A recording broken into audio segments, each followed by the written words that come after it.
ఎలా తెచ్చా? పర్వాలేదురా, బాగానే తెచ్చావు. బాగుంది, ఫ్రెష్గా. చేంజ్ ఏది? తీసుకో. 20.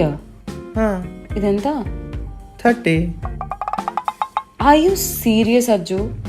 I thought they'll exploit you అనుకుంటూనే ఉన్నా, కానీ పనిలో ఉండి రాలే. ఏందే 10 రూపాయలకు 2 కట్టలే ఇచ్చినారు? ఎక్కడికి పోయినావు నువ్వు? నేను పోతే ఏంది 4 కట్టలు ఇస్తారు, మనకు తెలిసిన వాళ్ళు అయితే 6 కట్టల వరకు ఇస్తారు తెలుసా. ఇంకా నేను 2 కట్టలు తీసుకొని రమ్మన్నాను కాబట్టి సరిపోయింది. ఇంకా నేను 6 కట్టలు తీసుకొని రమ్మంటే అప్పుడు ఏం చేసేదానివి? 30 రూపాయలు తగలేసేదానివి.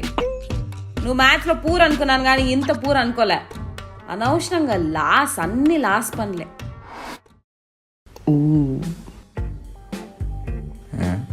ఒక్క నిమిషం ఆగు. 10 రూపీస్ పంపించిన చిల్లవు. Kids these days. కిడ్సా? మరి కాదా? 20 రూపీస్ అంట.